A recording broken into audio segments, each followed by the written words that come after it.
Dance Radio. Dance Radio. Prepare yourself.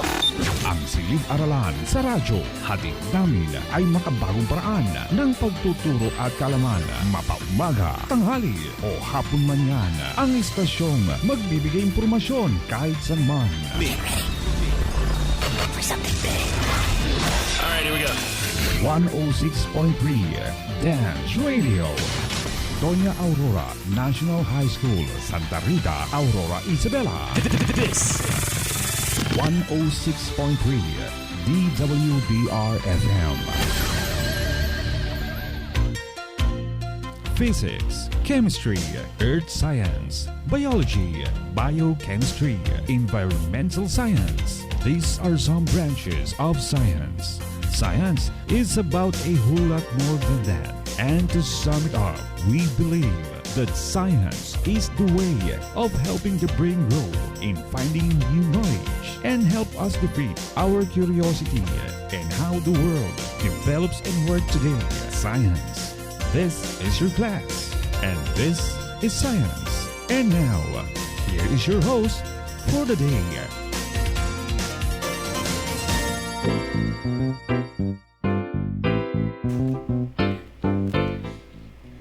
Ayan, good morning to all our viewers and listeners, especially to our grade 7 learners. How are you today? I hope that you and your family are in good condition and safe. Okay, so good morning everyone! Oh, taas ng energy ni Ma'am Teresa. Okay, so Ma'am Donna, so I just want to greet our Officer in Charge and Chief Education Supervisor, Dr. Rodrigo V. Pascua, our supportive head teachers, and to all teaching and non-teaching staff of Doña Aurora National High School, hello po sa inyong lahat. Wow, nakakahawa naman ang energy ni Ma'am Teresa. So Ma'am Teresa, kasama din natin dito sina Ma'am Mirna Galingana and Sir Hector Del Rosario. Yes. Ano, Ma'am Mirna? Tignan mo naman yung energy ng dalawa, Ma'am. Ano, Ang taas ang energy namin, ha? Sir, nakakahawa ang energy nila. Okay, good morning everyone. Especially to my grade 7 Rizal and grade 7 Zamora. Sana mga anak, samahan nyo kami hanggang sa matapos ang ating lesson today. So, happy listening everyone. Yes, Ma'am Mirna. Binabati ko rin ang aking mga estudyante, ang 7 Aguinaldo, 7 Bonifacio, 7 Del Pilar at saka 7 Jacinto. Okay. Maligayang pakikinig sa inyo mga anak. Stay tuned lang kayo. Ayan, parang inaantok yung dalawa. Kaya nga eh. Bigla bang nasapawan ba kagad? Session, no? Kaya nga. Ayan, binabati po. 7 Archimedes, 7 Galileo, and 7 Newton. Mga anak, kumusta kayo? Sana ay suportahan nyo ang ating live discussion this week. And also, and 7 SPA, na ang teacher ay si Ma'am Erlinda Ramos. Okay, syempre Ma'am Donna, so gusto ko ding batiin ang aking mga estudyante. Ang 7 Aguinaldo, 7 Sulaiman, and 7 Mabini. At pinapabati din ni Ma'am Rio ang kanyang mga estudyante, ang 7 Luna at 7 Lapu-Lapu. Ayan. So, learners, today you're going to listen to our RBI and watch for the live discussion in Science 7 for Quarter 3, Week 2. So, napakabilis ng ating facing, ano? So, Ma'am Teresa, what are to be expected on today's lesson, Ma'am? Okay, yes Ma'am Donna. So, in our lesson for today, we are expecting that our grade 7 learners should be able to infer that waves carry energy, distinguish between mechanical and electromagnetic waves, and transverse and longitudinal waves, determine the parts of a wave, and explain the properties and characteristics of sound waves. Ayan, napaka-interesting naman ang ating topic. So, to all our viewers and listeners, hold on until the end of our session.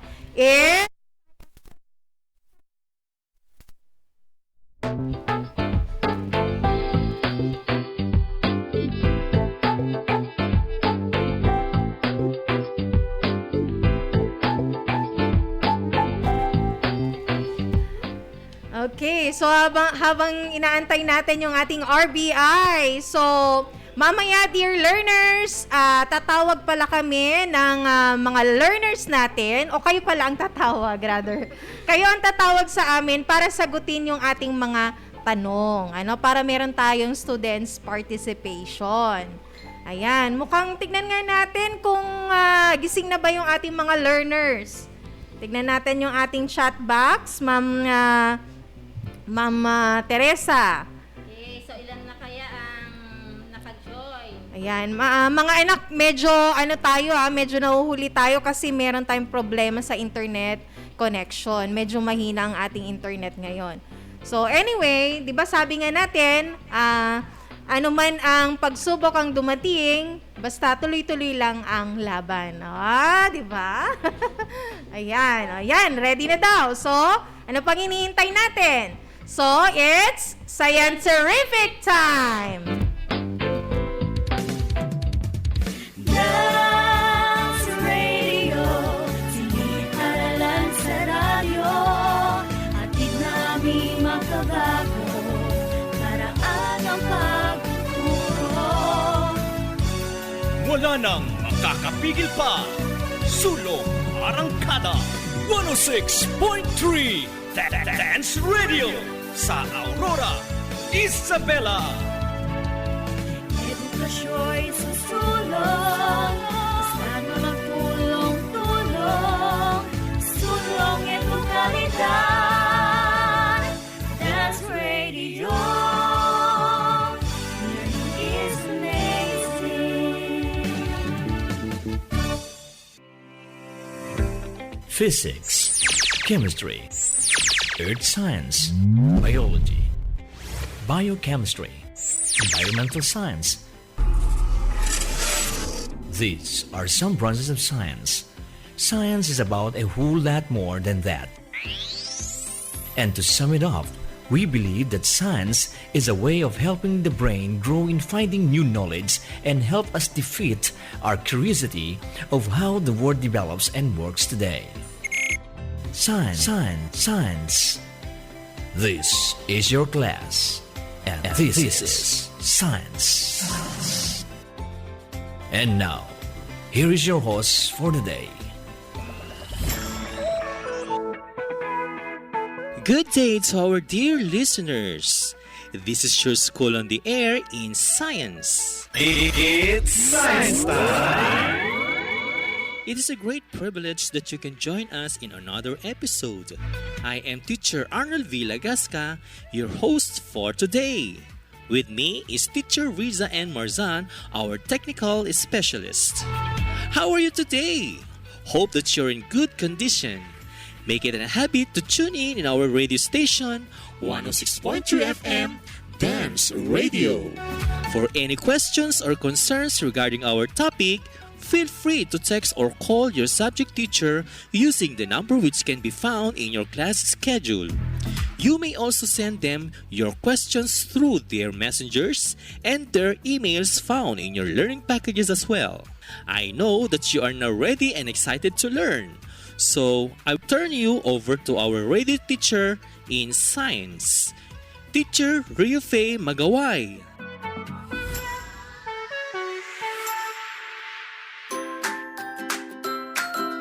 Good day to our grade 7 learners, and also to those who are listening right now.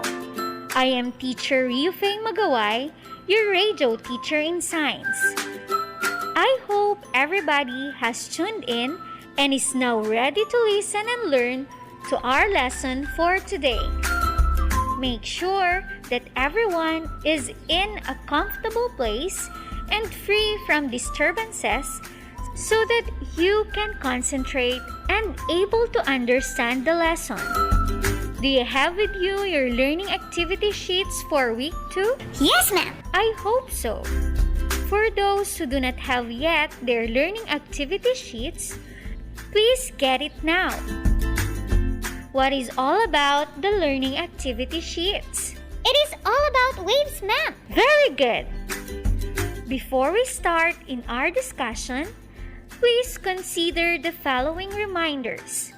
First, take your time to read and understand the learning activity sheets very well.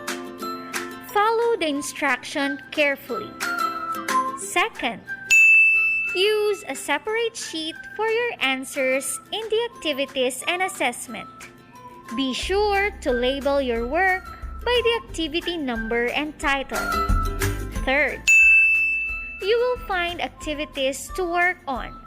After each activity, go over the guide questions as these will help you have a better understanding of the topic. Lastly, check your answers to each activity and guide questions in the answer key, for we'll give you an idea how well you understand the lesson. Are you now ready, dear learners? Yes, ma'am. Before we start, may we have a short recall? Can you still remember the last topic discussed? Yes, ma'am. What is all about the last topic? It is all about describing motion of an object, ma'am. Precisely! Based in our last discussion, how can we describe the motion of an object? The motion describes how far and how fast the object travels, ma'am. Correct! In describing how far the object traveled, we use the terms distance and displacement. And in describing how fast the object moved, we use the terms speed and velocity. Speed and velocity. How do you differentiate distance and displacement? Distance refers to the total length of path traveled by an object, while displacement refers to the shortest distance between the object's initial position and its point of destination. And it also indicates direction where the object is going, ma'am. Correct! You are really good. I know that you are now ready to listen to our new lesson, which is about waves. After the discussion, everyone is expected to infer that waves carry energy, distinguish between mechanical and electromagnetic waves, and transverse and longitudinal wave, and determine the parts of a wave. Who among you have been to the beach?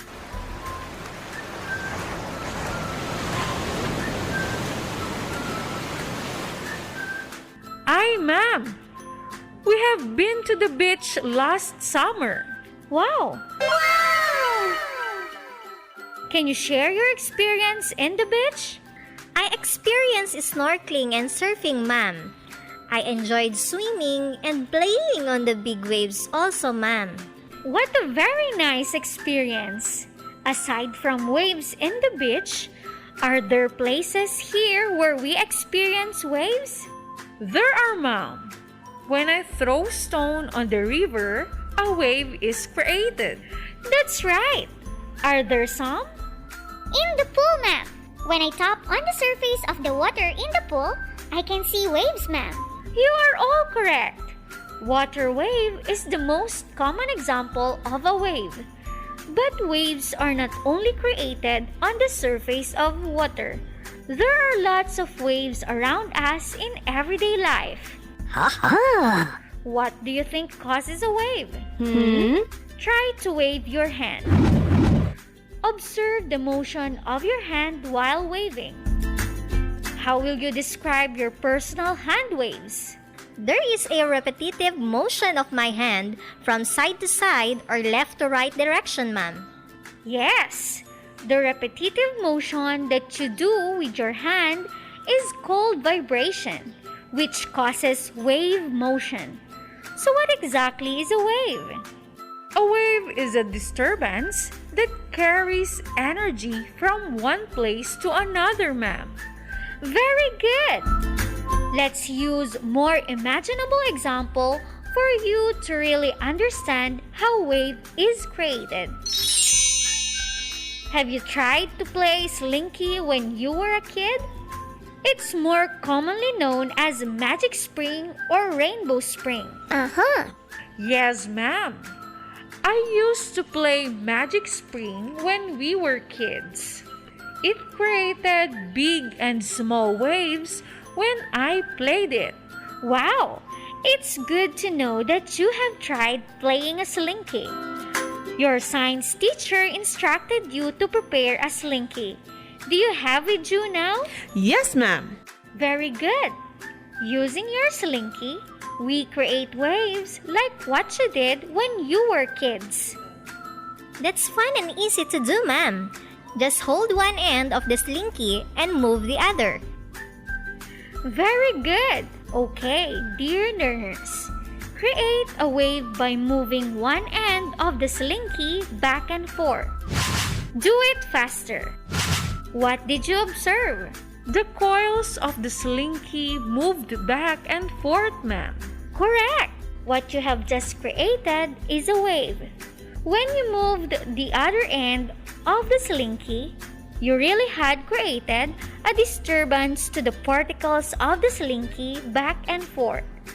This particle pushed the adjacent particle, which also pushed the other particle nearest to it, and so on, until the disturbance or the waves reach the end of the Slinky. Wow, that's awesome! Wow! The same thing is true when I dip my finger into the water. I give the water particles of energy to push the other particles near them and eventually create a wave, ma'am. Absolutely! Waves are disturbances that carries energy from one place to another. Is the definition of waves clear now? Yes, ma'am. Some waves must have a medium in order to move, but other waves do not need medium to be able to move. What is a medium?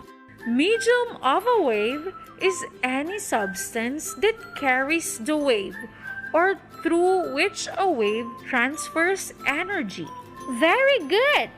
The medium may be a solid, a liquid, or a gas. Waves are classified into two according to what they move through: mechanical waves and electromagnetic waves. Mechanical waves and electromagnetic waves. How will you distinguish mechanical and electromagnetic waves? If a wave needs a medium to travel, we call it a mechanical wave. And if a wave can travel without a medium, through space or in vacuum, we call it an electromagnetic wave, ma'am. That's right. It means that in mechanical waves, they have to have some sort of matter to travel through. These waves travel when molecules in the medium collide with each other, passing on energy. Can you give me examples of a mechanical wave? Water waves, ma'am. Very good. Why do you say so? In water waves, ma'am, water is the medium which is liquid in form.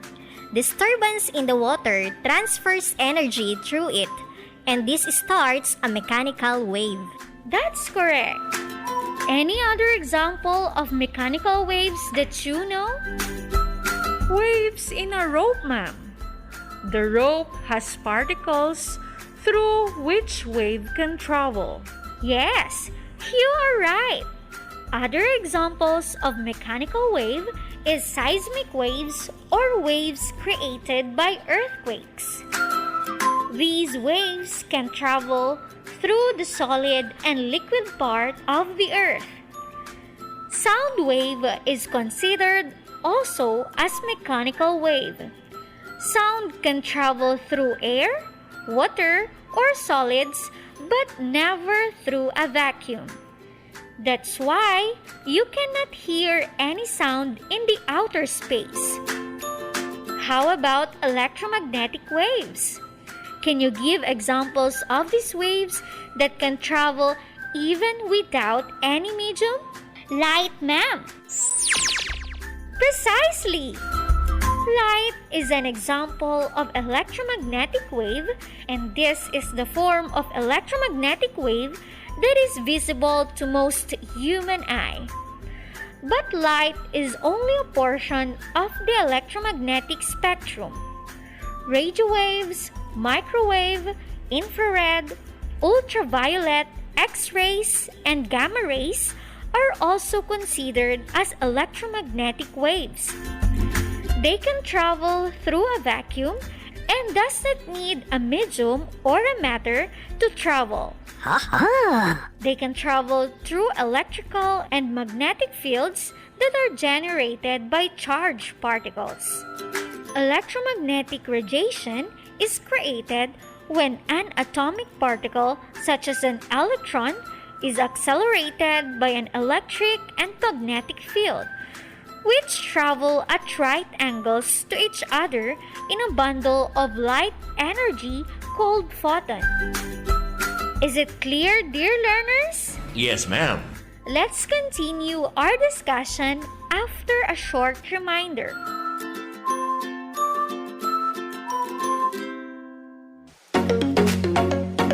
Uy, Pedro! Nagpabakuna ka na ba? Oo naman, Petra. Bakunado na yata to. Dapat ang bawat isa ay mahikayat ng magpabakuna. Bata, matanda, tara na! Tama ka dyan, Pedro. Kung may bakuna, siguradong protektado tayo laban sa virus. Kaya magpapabaksin na rin ako. Tandaan, magpabakuna, siguradong protektado ka. Isang paalala mula sa Doña Aurora National High School at ng himpilang ito. Are you still there, my dear learners? Yes, ma'am. I hope so. We have already discussed the classification of waves based on their medium of propagation. Waves also are classified based on how particles move as they vibrate. This classification of waves are called longitudinal waves and transverse waves. How do these waves differ from each other? I would like you to create a transverse waves and longitudinal waves using your Slinky and observe how particles move as they vibrate. Are you ready now? Yes, ma'am. Okay, let's create first a transverse wave. Again, hold your Slinky. On top of the table, hold one end of the Slinky with your right hand. Hold the other end with your left hand. Move the end of the Slinky that you are holding with your right hand up and down. Observe how particles move as they vibrate. How will you describe the movement of the particles of the Slinky as it vibrates? Particles move up and down as it vibrates, ma'am, while the wave moves left to right, ma'am. Excellent! What you observed in the Slinky shows the movement of particles in a transverse wave. Next, you will create a longitudinal wave. Again, using the Slinky, place it on top of the table. Hold one end of the Slinky with your right hand and the other end with your left hand. Move the Slinky with your right hand by back and forth. Move the Slinky with your right hand back and forth. Do it quickly. Observe how particles move as they vibrate. How will you describe the particles as they vibrate? The coils of the spring move left to right, ma'am. Very good. If you compress one portion of the slinky and let go, the wave will move left to right. At the same time, the disturbance, which is the coils of the springs, will also move left to right. Based on what you observe, can you differentiate now transverse and longitudinal waves? In transverse wave, the direction of the vibration is perpendicular to the direction in which the wave travels, while in longitudinal wave, the direction of the vibration is parallel to the direction or in the same direction in which the wave travels. Excellent! In transverse wave, the direction of the vibration is perpendicular to the direction in which the wave travels, because the wave moves left to right, while the disturbance moves up and down. Can you give me an example of a transverse wave? Water wave, ma'am. Very good. Water wave is one example of a transverse wave because the direction of the vibration is perpendicular to the direction in which the wave travels. The water moves up and down as the wave passes through the ocean or through the surface of the water. As you see, a boat moves up and down on the river. Amazing! Are there other examples that you know? Wave in a rope, ma'am. Correct. Wave in a rope is another example of transverse wave because the vibrations move up and down, which is perpendicular to the direction in which the wave travels. How about in longitudinal wave? Can you give example of it? Sound wave, ma'am. That's right. As sound waves propagate through a medium, the molecules collide with each other in the same direction as the sound moving. Aha! Is it clear, my dear learners? Yes, ma'am. This time, let's discuss the parts of a wave. You already know that in a transverse wave, the wave moves left to right, while the disturbance moves up and down. Transverse wave have two main parts, the crest and the trough. The crest and the trough. For you to visualize parts of a transverse wave, I would like you to draw 3 continuous mountains. Kindly get your pen and do it. Again, draw 3 continuous mountains.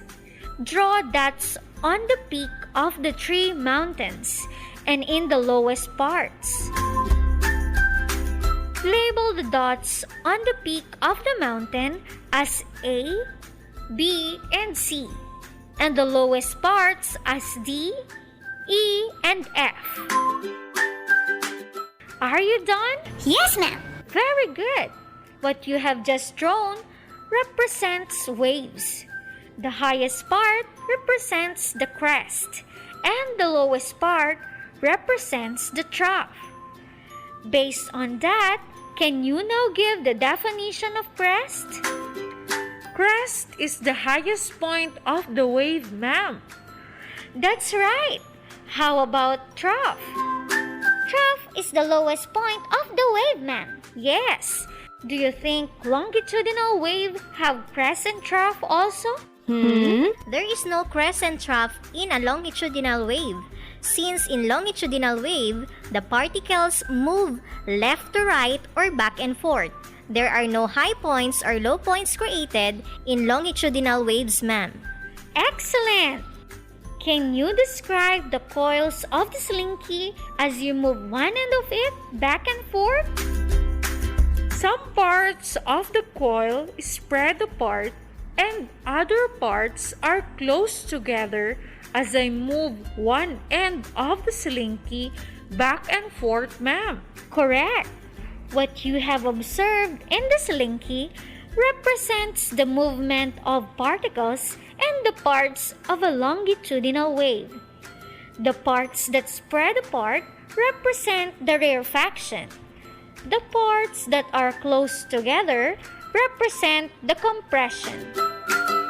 So in longitudinal wave, it has two parts, compression and rarefaction, instead of crests and troughs. How will you distinguish compression and rarefaction? Compression is the part where the particles are close together, while rarefaction is where the particles are spread apart, ma'am. Very good, my dear learners. We continue discussing after a few reminders.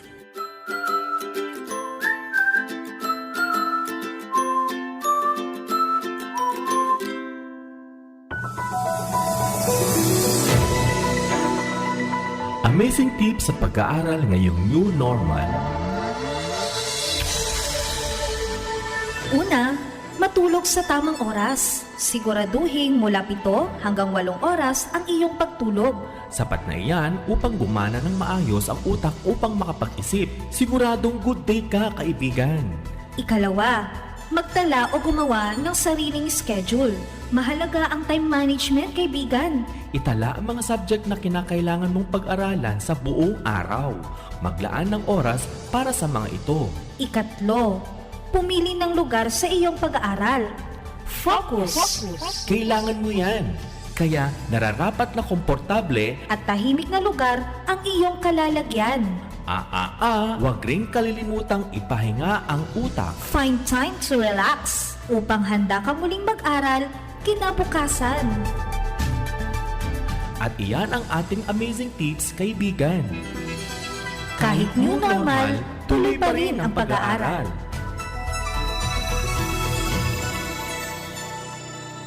Isang paalala mula sa Science Learning Area at ng himpilang ito. It's Science Time! You're listening to Teacher Rio. We're back! Thank you, dear grade 7 learners, for still tuning in. Let's continue the discussion. Aside from crest and trough in transverse wave and compression and rarefaction in longitudinal wave, waves also have wavelength and amplitude. What is a wavelength? Wavelength is the distance between two successive crests or trough, or two consecutive compression, or two consecutive rarefactions, ma'am. That's right! In your drawing, what points represents a wavelength? Point A to B, which shows two consecutive crests, and point D to E, which shows two consecutive troughs, ma'am. Precisely! Wavelength is measured in meters. How about amplitude? In your drawing, draw a horizontal line at the middle of the mountains or between crest and trough. We call that line a rest position.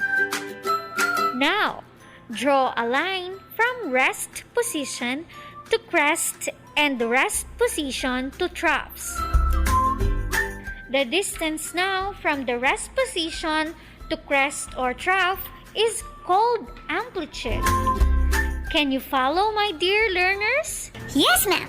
I know that you are now ready to answer all the activities in your learning activity sheets. For activity 1, you are asked to name the parts of a wave described in the statements given. Let's try to answer number 1 as your guide in answering the activity. Kindly read number 1. Point E to point G, ma'am. That's correct. What part of a wave is represented by point E to G based on the figure? It represents the wavelength, ma'am. Very good. Continue answering the activities in your learning activity sheets in your most convenient time. Before we end on the discussion, may I know the things that you can still remember in our discussion, my dear learners? Wave carries energy not matter, ma'am. You are right. What else? Waves can be classified as mechanical and electromagnetic according to their medium of propagation, and transverse and longitudinal wave according to how particles move through, ma'am. Very good. Are there some? Crest and trough are parts of a transverse wave, and compression and rarefaction are parts of longitudinal wave, ma'am. Correct. Now, will you summarize the topic that we have discussed? We discussed about the classification of waves according to their medium of propagation and according to how particles move through. Aside from that, we also discussed the parts of the waves, ma'am. Excellent! In our discussion, what part of the lesson do you like most? The part that I like most in the discussion is in the classification of waves, ma'am. I enjoyed performing the activities using the Slinky. In the activity, I am able to visualize how particles move in transverse and longitudinal waves, ma'am. You are really great! I hope this discussion will help you also in answering the validating questions and your summative test. That's all for today. That's all for today.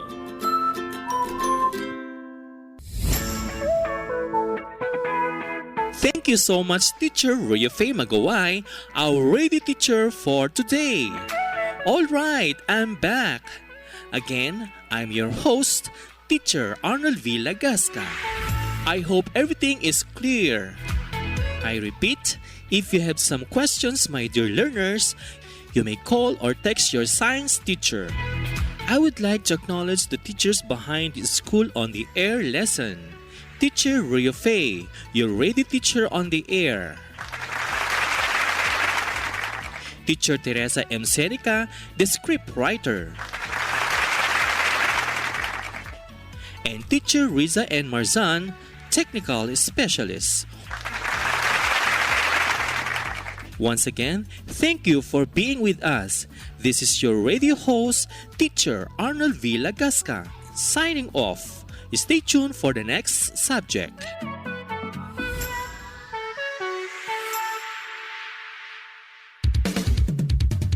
Dance Radio, siniharalan sa radyo, hatid namin makabago, paraan ang pagtuturo. Wala nang makakapigil pa. Sulong Arangkada 106.3 Dance Radio sa Aurora, Isabela. Edukasyo'y susulong, basta na magtulong-tulong, sulong edukalidad. Dance Radio, learning is amazing.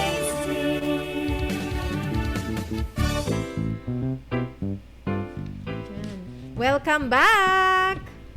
Okay, so Ma'am Donna, so to deepen our understanding about waves, narito ang mga grade 7 science teachers to further explain about our lesson. Yes, Ma'am Teresa. So before we proceed to our lesson, let us see if our grade 7 learners can still remember the topic discussed in the previous lesson. Okay, so dear learners, so what is our previous lesson? So please comment down your answer in our chat box. Oh, sige, tingnan nga natin. Mukhang maingay ang ating comment box o chat box. May mga nagko-comment na ba, Ma'am Donna? Ayan, kasalukuyan ma'am. Medyo nagkakaproblema kasi tayo sa internet connection. Ano, so medyo late lang yung ating yung pagsagot nila. Ayan, so mag-ano muna tayo, banggitin lang natin mga nasa chat box. Hello, Sanjiro Nitura, Nicole Corpus, Rihanna Rose Rumbawa Cachola, Felerita Acopido, Princess Madamba, Micaela Franco, Danica, Guillermo, Princess, Madam Ba. Ayan, ang dami-dami na nila pero ano kasi yung internet connection natin ang problema. Okay, anyway, sige, pagpatuloy lang natin. Ikaw, Ma'am Tere, ano ba yung last lesson natin last week? Natatandaan mo ba? Siyempre, Ma'am Donna, ang ganda yata ng topic natin last week. Oo, ano yung topic natin? Okay, so we discussed about motion. Yes, okay. So, yan ang diniscuss natin last time. We discussed also about on how to calculate distance and displacement. Ayan. So, ano pa nga bang hinihintay natin? Pwede na kaya nating umpisahan ng ating lesson ngayon? Okay. Magkaroon muna tayo ng konting review. Ayan, sige. So, magkaroon tayo ng konting review, Ma'am Teresa. Okay, so question number 1. So suppose you ran 3 different paths from A to B. Along which paths would your distance travel be different from your displacement? Okay, so meron tayong illustration dyan. So merong illustration for path 1, path 2, and path 3. So, tignan natin yung illustration. Okay. So, paano ba yung illustration natin? Meron tayong 3 illustration. Yung una, yung path 1, meron tayong yung object ay nanggaling sa path, sa point A. And then, medyo meron siyang konting pagliko. And then, after ng pagliko niya, pumunta siya sa point B. Ayan, medyo antayin lang natin yung ni Sir Hector. Medyo nagkakaroon tayo ng technicalities. Oo nga. Mahina ang net. Yun naman path 2. Paano naman yung path 2? Okay. Yung point A, straight lang. Papunta sa point B. Kumbaga, diretso lang yung lakad niya. Tapos sa path 3 naman, ito medyo nagkaroon ng pagliko-liko. Yung object, nag-travel, and then nagkaroon ng, umikot siya, and then nagkaroon ng pag-travel sa ibang places. Nagkaroon ng curve path. Yes. So, alin kaya dyan, dear learners, ang nagpapakita na iba yung distance and displacement? Oo nga. Di ba? Ayan, meron nang sumasagot. Late lang yung kanilang responses. Ano kaya dito? Alin kaya dito ang nagsasabi na merong pagkakaiba sa distance and displacement? Magkaroon lang tayo ng konting review, Ma'am Tere. Ano bang ibig sabihin ng distance? Okay, so pag sinabi nating distance, Ma'am Donna, that is the actual path traveled by the object. Okay, yun yung actual path. Ano naman yung displacement, Ma'am Teresa? Okay, wag sinabi nating displacement. Kumbaga, ito yung shortcut, diba? Ma'am Mirna, ano na ulit yung displacement? Shortcut yun, ma'am, nadaanan. Okay, ito yung pinaka-shortest distance from point A or from the reference point to the final point. Ayan.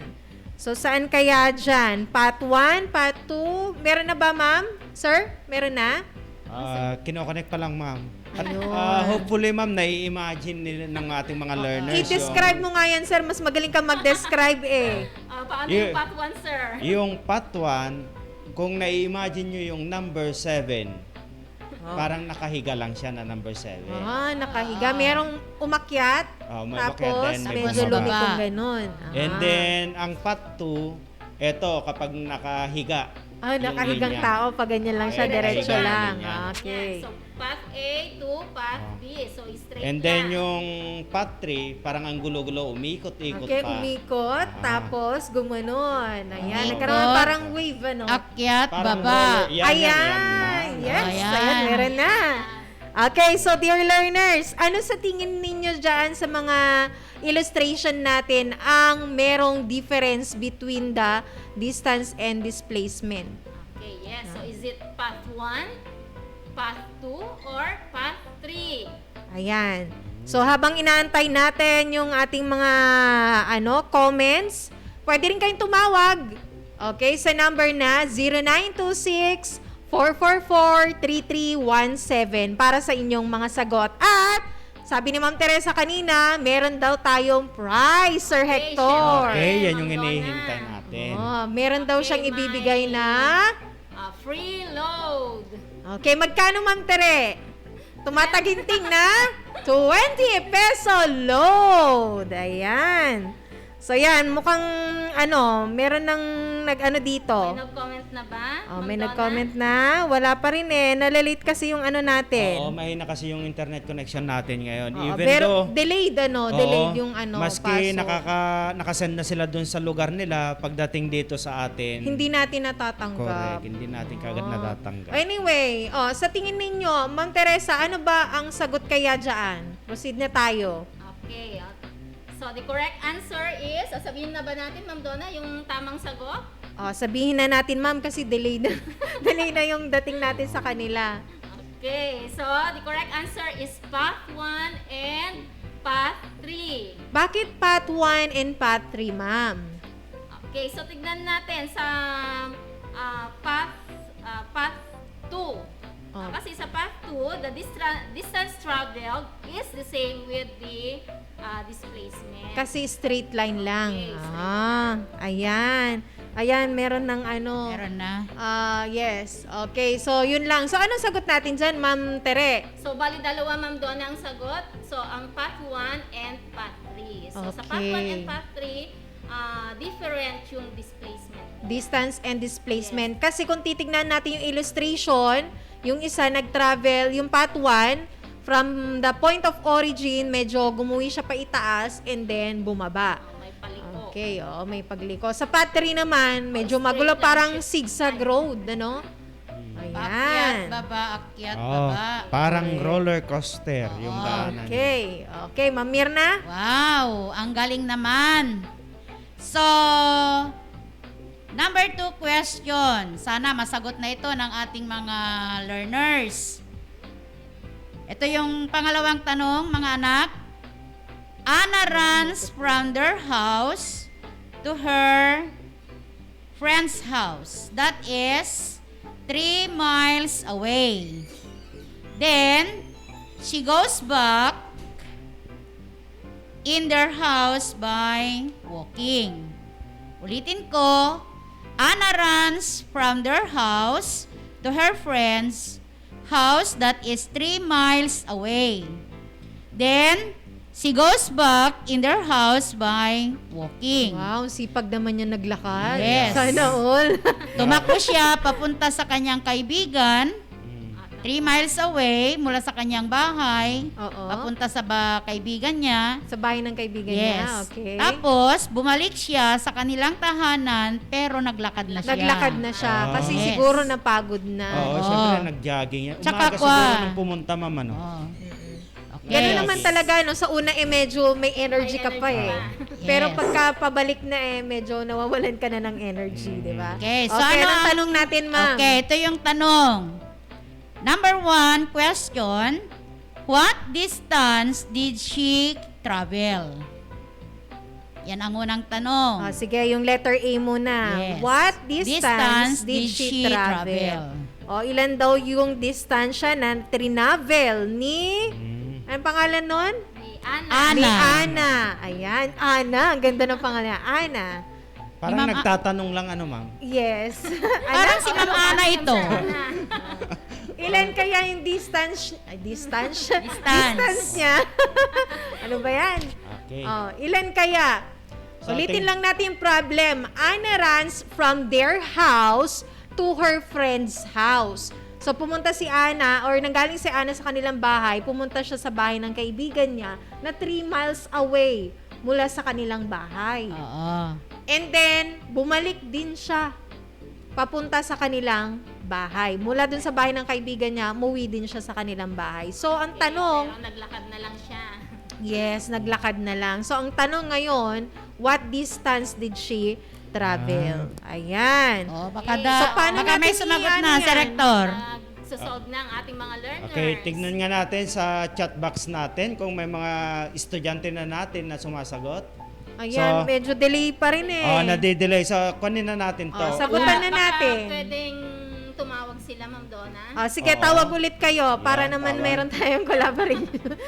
Okay. So, pwede kayo ulit tumawag sa number ko kung wala kayong load. Ako nang tatawag. Sige.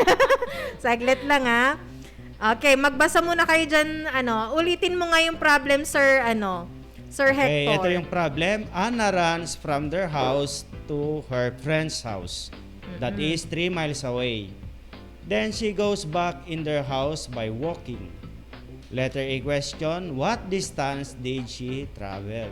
Okay, so yan, meron tayong nag-text dito na isang bata, sabi niya gusto daw niyang matawagan kasi wala siyang load.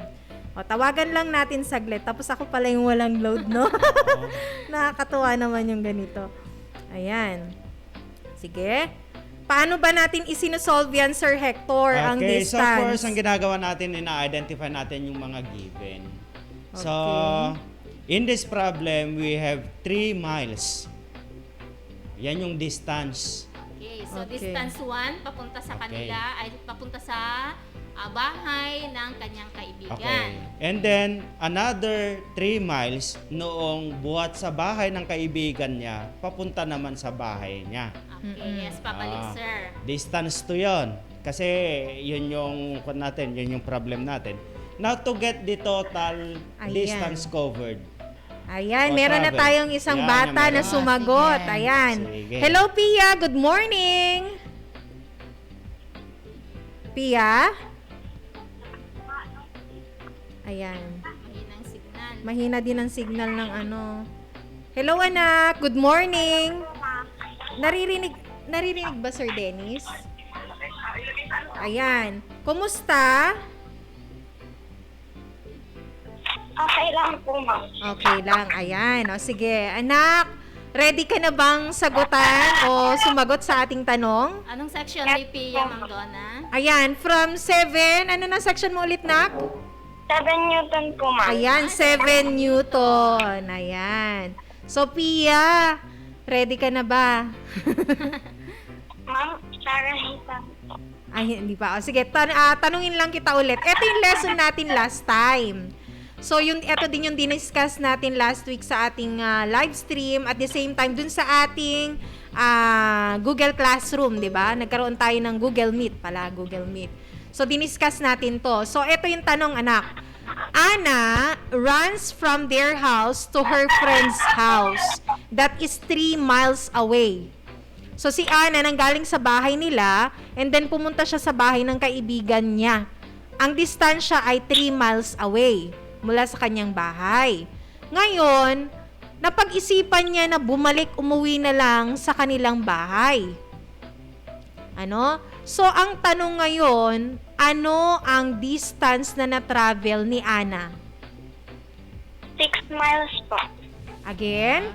6 miles daw, ma'am. Okay, 6 miles. Paano mo nakuha ang 6 miles, Pia? Ma'am, Sarah Hisan po sa... Ano yun? Ma'am, Sarah Lee po pangalan ko. Ay, Sarah Lee. Ay, sorry, anak. Sorry. Sarah Lee. Sige, Sarah Lee. Sarah Lee. Distance total is equal to distance 1 plus distance 2. And since the distance 1 is 3 miles and she goes back to her house, that's 3 miles. 3 miles plus 3 miles is 6 miles. Okay.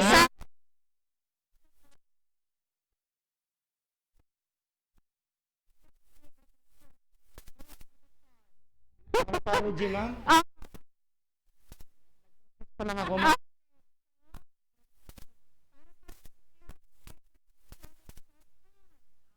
Yan. So, 1, 2, 3. Ano ba yan? 1, 2, 3. Paru G. Ayan. Okay, ready? Sabay-sabay tayong lahat. 1, 2, 3. Paru G. Ayan. Ang galing naman ni Sarah. Talaga si Ma'am Don. Aside from that, bibigyan ko din siya ng 20 pesos loan. Wow!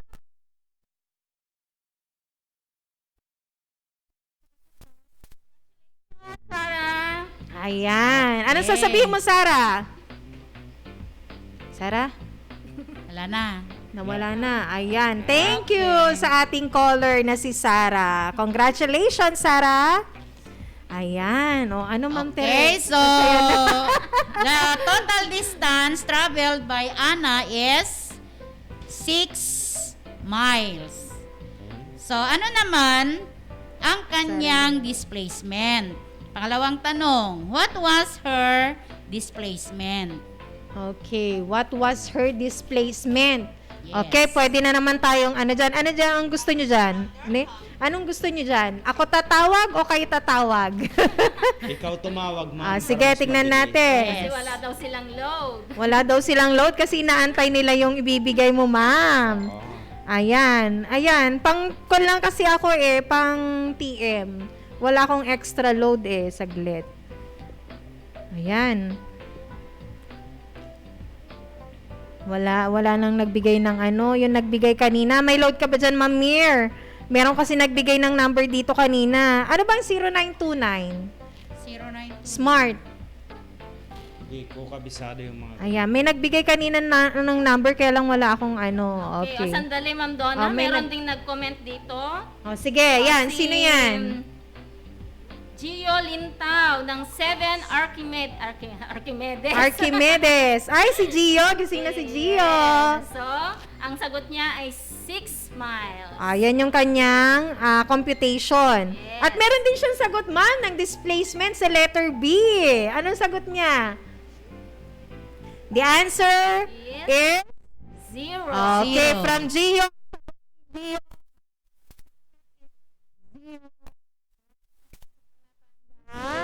Si Ashley. Okay, Ashley. Dumondon. Ayan. 7 Galileo. Ano ang sagot niya, ma'am? Okay, so ang sagot din niya is 6 miles. Ayan. So, sa letter B natin, what was her displacement? The answer is 0. Bakit 0, Sir Hector? Kasi pag displacement na kinukuha natin, pag bumabalik siya, nagsusubtract tayo. Bumalik siya doon sa kanyang bahay. Oo. So, from her original position, bumalik siya after several times. Oo. Diba? Okay, so bumalik siya sa kanyang pinanggalingan. So, ibig sabihin, ang kanyang displacement is 0. Ayan, galing-galing naman. Okay. So, Yes, Ma'am Donna. Okay. So, na-discuss natin yan sa live discussion last yes, week. ma'am. At sa ating mga klase din, di ba? Tinuloy natin. Okay. So, displacement can be 0, positive, or negative. So, kailan nagiging negative? So, displacement is negative kapag lumagpas ang object sa original position. Kumbaga, nakalimutan niya yung pupuntahan niya. Sumobra yan. Limampas. Tapos nag-sublimit lang. Yes. Positive naman, kaya kapag ang object moves away from its original Position. Correct. Tapos yung 0 kanina, if the object goes back to the original position. Okay, bumalik siya sa pinanggalingan niya. Ayan. Yan, talaga namang marami tayong natutunan last week, di ba, sa ating lesson. So, that only shows that our learners are now ready to our next lesson, which is all about waves. Okay? So, let's have Ma'am Mirna and Sir Hector to start our new lesson. Yes. Dito Okay. Hello, Sir Hector. Okay, How hello. are you? Wow, parang ma'am, Miss medyo Universe taasan mo pa nga. niya. Medyo taasan mo nga. Ang ganda naman ng Hindi nakikita Ma'am Mirna, Malapit ulitin mo kasi yung ginawa mo. Parang ngayon ko lang siya nakita. Yes. Ulitin ko, Sir Hector. Hindi nakikita Hello, sa sir. camera. How are you? Kaway ng panalong-panalo. Universe? Binibining. Binibining? Binibining Universe. Medyo may ano yun meron pa mamaya, meron kang libreng merienda. So, tignan ko kanina yung expression kanina ni Ma'am Mirna nung kumakaway siya, napakasaya niya. Ba't Nakikita kaya? ko yung blooming na mukha niya kanina. Syempre, sir. And then, habang kumakaway siya kanina, yung pag-wave ng kanyang Paano yung wave niya, kamay. sir? Ulitin mo. Ganyan. Ay!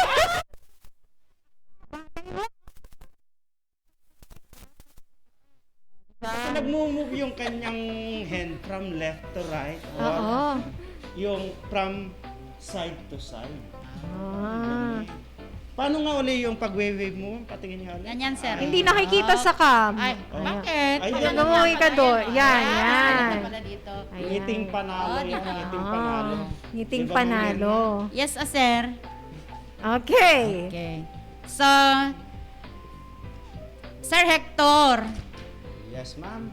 do you know that repetitive motion is considered vibration and this vibration causes waves? Ganun ba, ma'am? Yes, sir. Kaya pala ang English ng pagkaway ay wave. Dahil sa paulit-ulit na galaw ng kamay. Oo. Galing naman. Ganun pala yun. Mag-wave nga rin ako. Bagay talaga eh. Para ka namang si Piolo. Sir Hector, ano ba ang Ilocano ng waves? Wave. Alon. Wave. Alon. Alon. Alon. Sa Tagalog kasi alon eh. Alon. Alon. Maliban sa alon, sir, anya pa iti sabali nga tawag ti waves, ti Ilocano. Pag malalaking wave. Oo. Ay no dakil nga wave. Kit daluyon. Daluyon. Daluyon. Daluyon. Okay. Daluyon. Okay. Meron akong knock-knock dyan. Okay. Sir Hector, knock-knock. Parang hindi knock-knock to eh. May tanong ako. Yes, ma'am. Who's there? Ayan. Ano ang tawag sa pinakamalaking wave? Joint effort tayo, ma'am. Madin na pasusubo, na-answer ta, ma'am. Damagin tangata ni Ma'am Teresa. Baka Ma'am Tere, alam mo ba? Yung yung pinakamalaking wave, ano ang tawag natin doon? Ay, Sige. Ikaw na, sir. Sige, ma'am. Tabakan no dyan na panunod ko Sa kisabali. Bali. Di tsunami.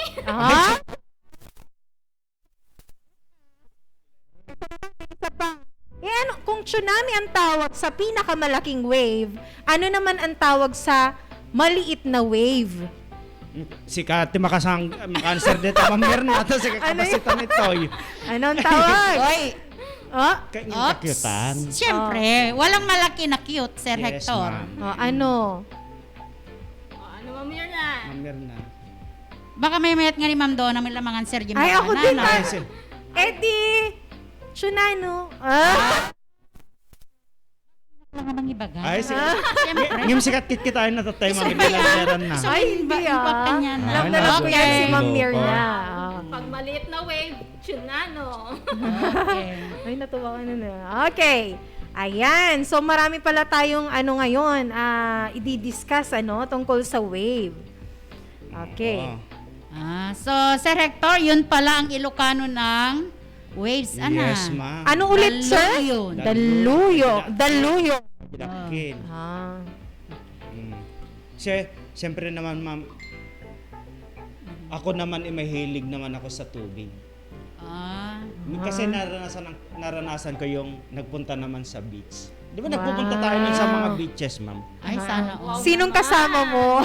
Siyempre yung mga special sa mga... Buti pa si Sir Hector, Kaya nga. palagi sa beach. Sana all, ano? Yung madihalata di kudil ko, ma'am. Okay. Okay, so waves in the ocean is one example of a wave. So actually, there are other examples of wave. Usually kasi kapag sinabi nating wave, ang nasa isipan na natin is a wave in the water, diba?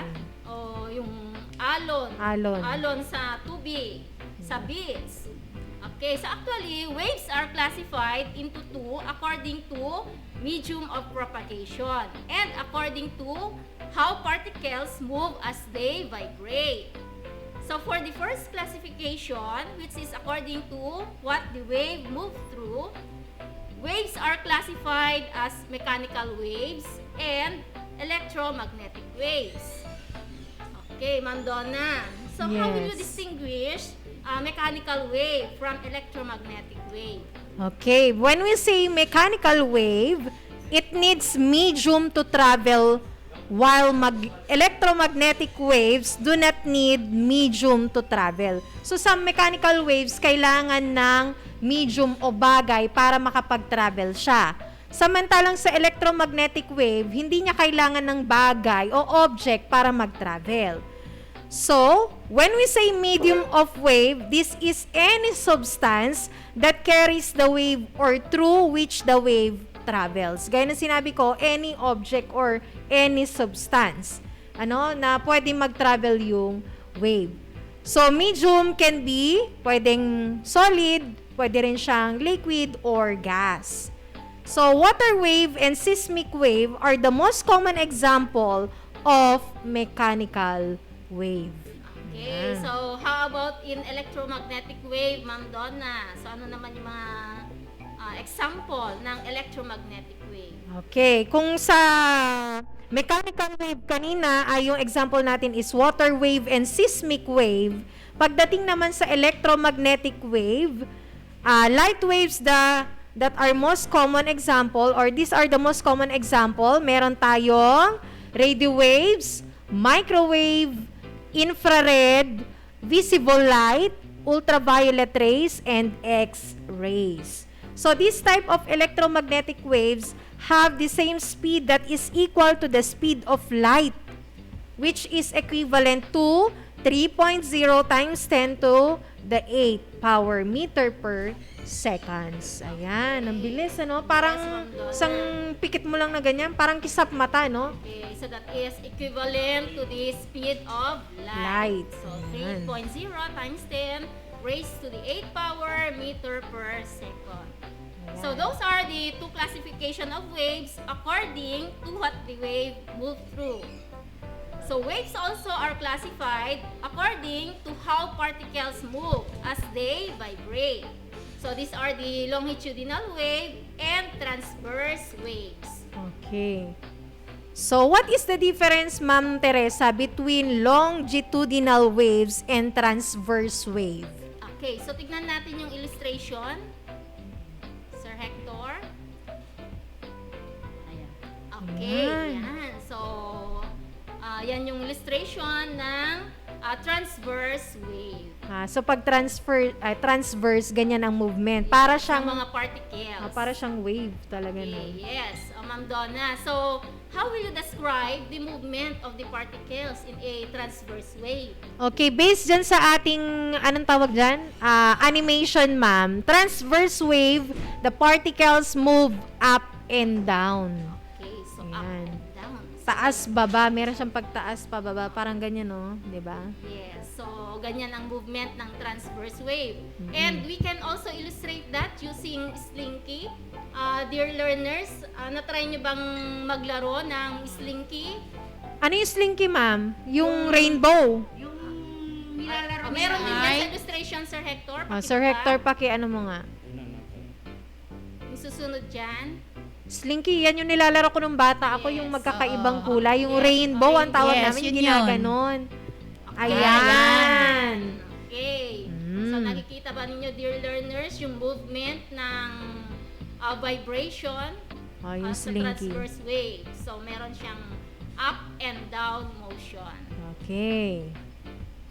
Okay. So, in a transverse wave, the direction of the vibration is perpendicular to the direction in which the wave travels.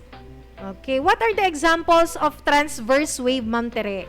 Okay. Example of a transverse wave, Ma'am Donna, is a wave in a row. Na-try mo bang maglaro ng ganun ng bata ka, Ma'am Donna? Yung hawak mo. Yung tali. Yes, igaganon mo, up and down. Yes, ma'am. Meron siyang nabubuong ganun na wave. Yung taas-baba. Di ba pag ginanon mo yung pag tinaas mo, taas-baba mo yung tali, meron mabubuong parang wave dyan, up and down. May makre-create na that is transverse wave. Oh, transverse wave. Okay. So what are... Okay, sa longitudinal wave naman, Ma'am Donna. So, Paano yung naman? direction of the vibration in longitudinal wave? Paano naman sa Okay, longitudinal? so Kanina sa isa up and down sa transverse, tama? Yes, ma'am. Up and down. Paano naman sa longitudinal wave? Okay, yan. So, tignan natin yung animation. So, paano yung movement ng particles? Okay, so based on the illustration or sa ating animation, the particles move back and forth. Okay, back and forth. Okay, pabalik, parang may ganyan na pag-move. Tignan din natin, pwede din natin gamitin yung Slinky, Ma'am Donna, to tignan nga show natin. The movement of particles in a longitudinal wave. Sir Hector? Sir Hector, paano yun? Sa longitudinal. Okay, Ayun. Bali, Ayun. parang ipupus mo lang yung Slinky. Okay, so meron siyang movement na back and forth. Okay, yes. Back and forth. Back and forth yung movement ng particles. So, kung titingnan natin, the particles vibrates left to right or back and forth, Ma'am Donna. Okay, so which is parallel to the direction or in the same direction in which the wave travel. Paano ba yung parallel? Di ba, Ma'am Donna, ginagamit ito sa math? Yes, parallel. Lines. So, pag sinabi nating parallel lines, lines that do not intersect. Okay, no matter how far you extend the two lines, they will never meet. So, hindi magsasalubong. Diretso lang siya. Yes. Parallel to each other. So, kaya sa longitudinal wave, kung paano yung kung pa-right yung direction ng wave, ganun din yung vibration, pa-right din. Kaya hindi sila mag-intersect. Okay. So, ayan yung longitudinal wave. Okay, so ano naman ang example natin, Ma'am Tere, ng longitudinal wave? Okay, so example of longitudinal waves were given in our RBI kanina. So let us see if our grade 7 learners really listen in the RBI. So dear learners, give example of longitudinal wave. Example of longitudinal wave. Paano ulit yung longitudinal wave natin kanina? Ayan, yan nasa animation, di ba? The object moves back and forth. Okay, so comment down your answer, mga anak. So, ano yung example na nabanggit sa RBI kanina? Example ng longitudinal wave. Okay, dahil wala pa rin tayong internet. Ayan. Mahina. Ano ang ating sagot, Ma'am Teresa? Okay, so one example of longitudinal wave is sound wave. Oh, sa sound wave, ganyan pala mag-travel ang kanyang particles. So, Sir Hector? Okay, so those are the classification of wave. Now, we will discuss on sound wave. Di ba, Ma'am Mirna? Yes, Sir Hector. So, let us have another questions for our students to answer. Okay, my dear learners, here is the question. According to the medium of propagation of waves, what type of wave is sound wave? Yan ang tanong, mga dear learners. What type of wave is sound waves? Ano Anong kayang uri klaseng ng waves? Ano kayang uri ng wave ang sound wave? Yes. Ano yung pagpipilian natin, Ma'am? Mechanical waves at electromagnetic waves. So, alin kaya doon sa dalawa? Okay, ano ang sagot natin? sound waves? Ano ang sagot natin, Ma'am Mirna? Dahil wala pa rin ang ating... Okay. So, ang tamang sagot, mga anak, ang sound waves ay classified as mechanical waves. Yes, so mechanical wave. Okay, Sir Hector, Yes, why is ma'am. it that sound wave is considered as mechanical wave? Okay. So, sound wave is considered as mechanical wave because it needs a medium to travel. Sound wave can travel through solid just like in wood. It can travel in liquid just like in water, and in gases just like air. But sound wave cannot travel in vacuum or empty space. That's why you cannot hear sound in the outer space. So, ibig sabihin, Sir Hector, ang sound wave can travel through solid, liquid, and gas. Yes, ma'am. Now, is the speed of sound waves travel with the same speed in different medium, sir? No, ma'am. Magkakaiba yung speed ng sound sa iba't ibang medium. So, sound waves move at different speeds depending on what the sound waves are moving through. So, nakasalalay kung saan siya dumadaan, yung medium niya. Sound waves travel fastest in solids and slowest in gases. So, Sir Hector, why do sound waves travel fastest in solid and slowest in gases? Okay, so let us look at the model of molecules in the three phases of matter. Yan, nakikita nila ngayon yan sa kanilang screen, ma'am. Okay, diba? sir. Nakikita nila yan. Yes, sir. So remember that sound waves move through mediums by vibrating the molecules in that medium. How will you compare the molecules of the three phases of matter, Ma'am Mirna? Okay, so sa solid, sir, the molecules are closer together. Dikit-dikit yung kanilang molecules. Yes, dikit-dikit yung kanilang molecules. Nakakagalaw sila pero limited. Oo. Compared to liquid and gases. Yes, correct ka dyan, Ma'am Mirna. Yes. Molecules in solids are close. Therefore, it can transmit the vibrations faster.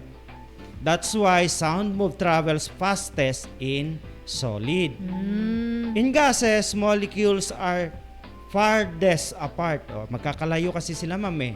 Yes, So, sir. the transmission of vibration is very slow. That is why sound wave travels slowest in gases. Ganun pala, sir. Kaya pala matagal mag-travel, ano? Yes. Kung halimbawa nasa bundok ka, tapos may sisigaw ka, medyo matagal yung di ba? Yung pagdating ng sound. Pag-transmit ng sound. Pero pagka sa Samantalang, solid, sa di ba? solid, ma'am, kapag may nahulog na coins Yes. sa floor, Tutunog agad. Yes. May sound agad. At saka may ginagawa pa kami, ma'am, nung kami bata. Oo.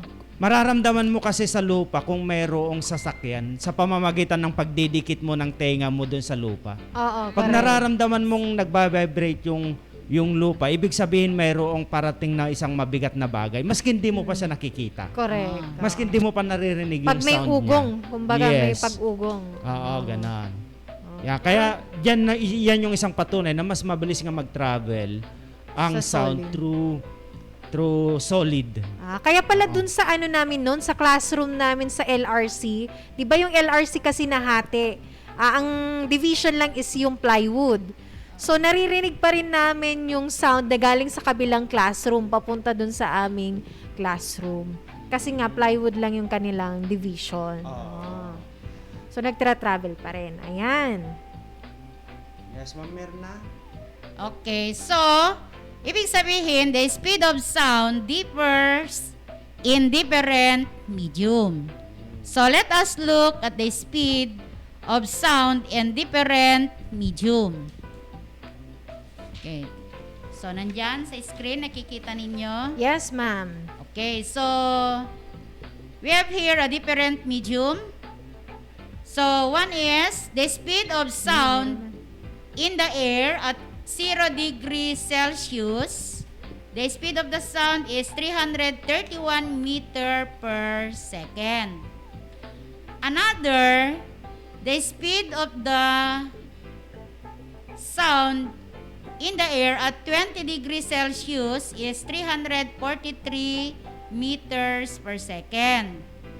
Then the speed of the sound in the water at 20 degrees Celsius is 1,482 meters per second.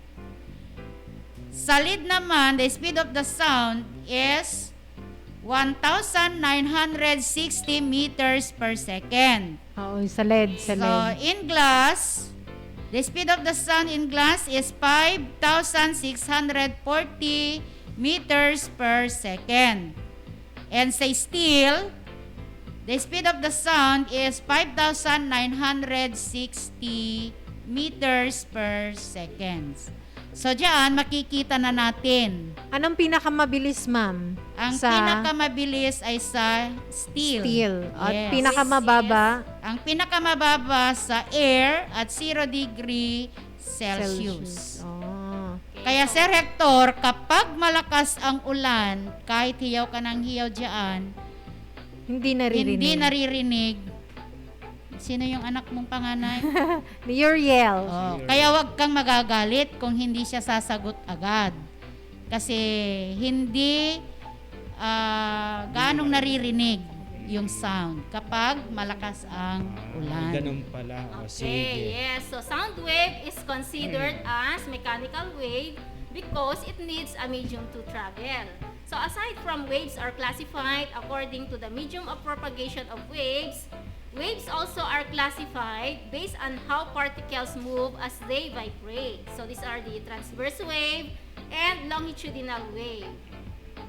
Okay, so dear learners, so based on how particles move as they vibrate, what type of wave is sound wave? So, Ma'am Donna, pwede na nilang i-comment yung kanilang sagot. Wala pa rin, ma'am. Delayed pa rin tayo. Okay, so sagutin na natin yung tanong mo, ma'am. Yes, Ma'am Donna. So, the answer is longitudinal wave, Ma'am Tere. Okay, so sound wave is considered as longitudinal wave. Yes. So, tignan natin ang figure showing the direction of vibration in sound wave. Okay, makikita natin dyan sa illustration, Ma'am Donna, paano yung direction ng vibration. Okay, the particles move back and forth or from left to right. Okay, correct, Ma'am Donna. So, the vibration moves back and forth, which is parallel to the direction in which the wave travel. Meaning, the direction of vibration is the same with the direction in which the wave travels. Yes, Ma'am Tere. And I observed, Ma'am Tere, in the illustration that in longitudinal wave, there are parts that the particles are close together. And these are parts, there are parts that the particles spread out. Meron yung parte na nagdidikit-dikit yung particles. Yes, Tapos meron din yung parte na hiwa-hiwalay sila. Ano yun? Okay, correct, Ma'am Donna. So, since in longitudinal wave, the particles move left to right or back and forth. Mm-hmm. So, sound wave pushes and pulls the particles of the medium back and forth also. Kaya, ang mangyayari, so there are parts where the particles are compressed and other parts are spread out, magkakalayo. So, the parts where the particles are close together is called compression. And the parts where the particles spread apart is rarefaction. So, nakikita natin yan dyan sa illustration. Yung magkakadikit na parts, ang tawag natin doon ay compression at yung magkakahiwalay ay rarefaction. Ayan. Correct. So, the compression and rarefaction of a longitudinal waves can be compared to the parts of a transverse wave, which are the crests and troughs. Kasi nga sa transverse wave, merong pataas pababa. Yes. So, the size of compression in longitudinal wave indicates how much energy the sound wave has. So, this means that a sound wave with a high amplitude will have a large compression. A sound wave with a low amplitude will have small compressions. So, when we say amplitude, this refers to the distance from rest position to crest or trough. Crest to crest or trough to trough. Yes. Sir Hector, pakita mo nga yung meron tayo yatang illustration dyan. Ayan. So, yan yung tinatawag nating crest, yung pinakamataas na part ng wave. And the trough is the lowest part of the wave. Yes. Pero sa longitudinal wave, ang amplitude is from compression. Distance, yes, from compression to compression. next compression. Or rarefaction to rarefaction. Okay, yan. Okay, so Ma'am Donna, paano ba na-produce ang sound? Okay, so nakakapag-produce tayo ng sound kapag ang isang object ay nag-vibrate. So pwede tayong halimbawa yung mesa, tinuktok mo, kinalampag mo, merong naproproduce na sound. Therefore, yung particles ng object na yun ay nagkaroon ng vibration. Ayan. So, how do human beings produce sound? For us human beings, sound is produced through the vibrations of our vocal cords. So, meron tayong naproproduce na sound, meron tayong boses dahil sa ating vocal cords. Ano? So, dear learners, try to place your fingers in front of your vocal cords, then produce sound by humming your favorite song. Okay, magsalita lang kayo. Sabi nyo, Sign 7. O kaya Scientific. May nararamdaman ba kayong vibration? Pahinga natin. Ayan, meron Meron. So, may vibration. Ano ba yung vibration? Sa parang movement. Di ba Sir Hector? Gumagalaw. Yes, ma'am. Gumagalaw. Parang sa cellphone lang pag nag-vibrate, di ba? Parang ganon.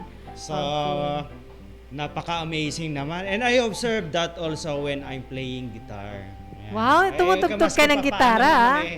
Alam naman natin konti. Wow, galing And then, naman. when I strum the string of the guitar to produce sound, the string of the guitar vibrates. Oo, yes, tama.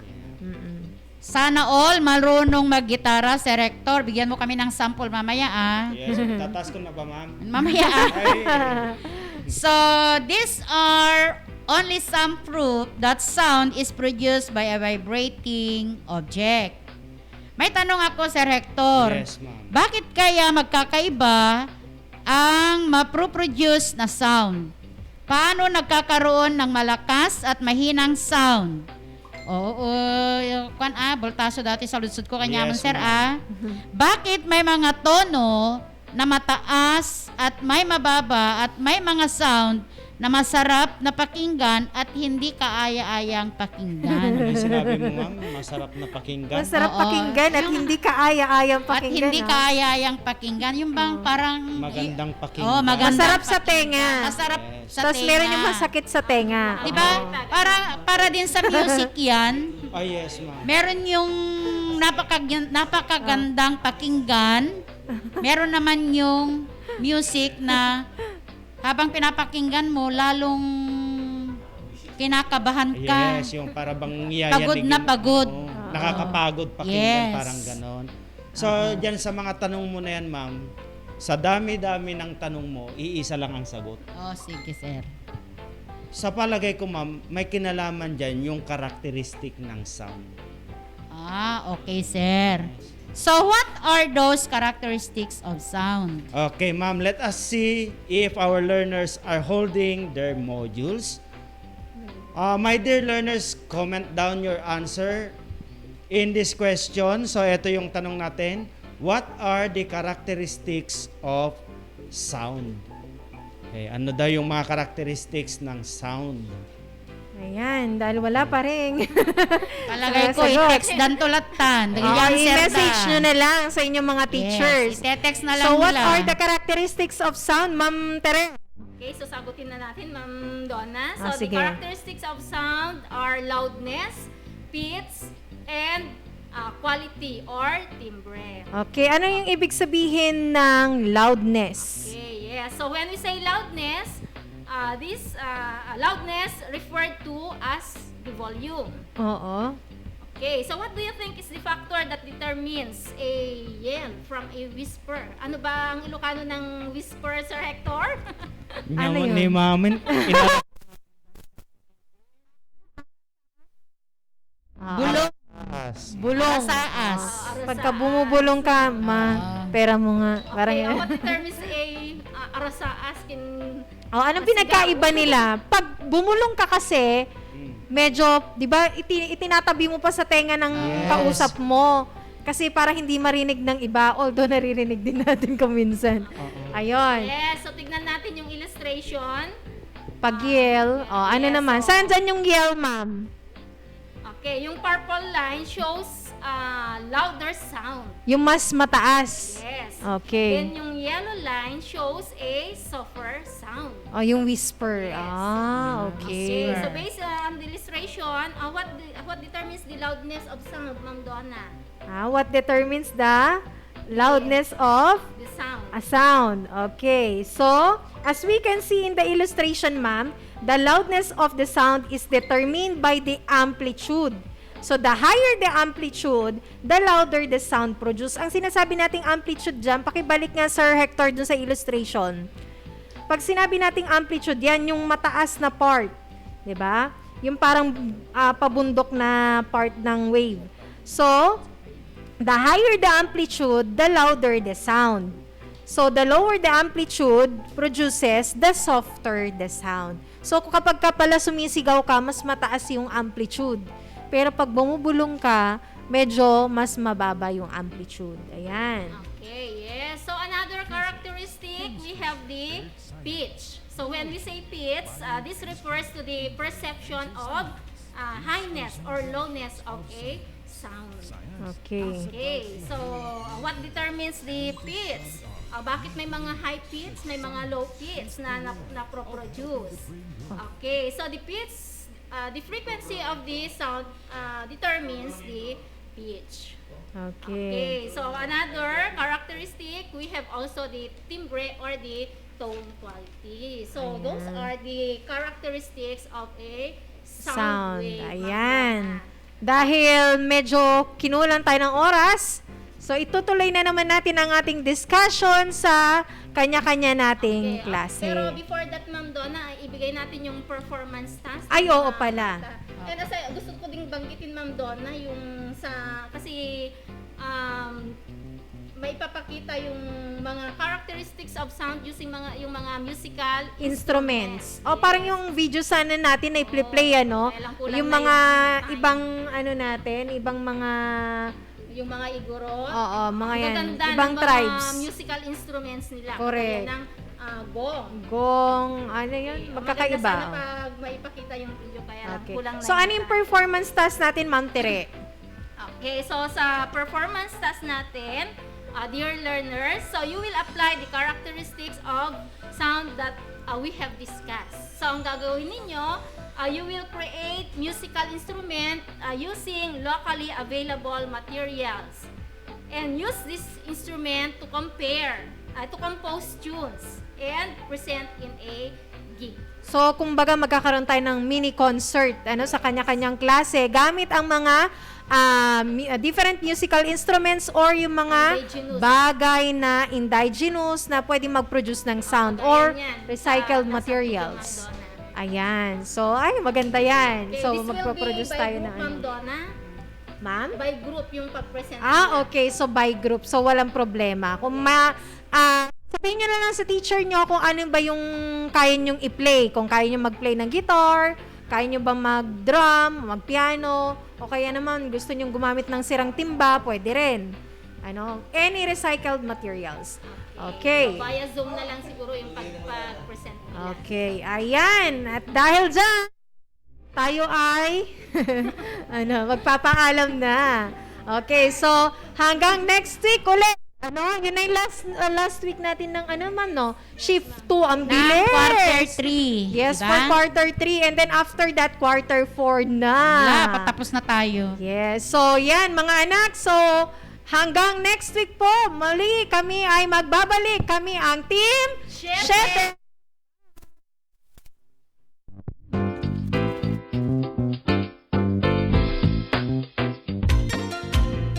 Physics, Chemistry, Earth Science, Biology, Biochemistry, Environmental Science. These are some branches of science.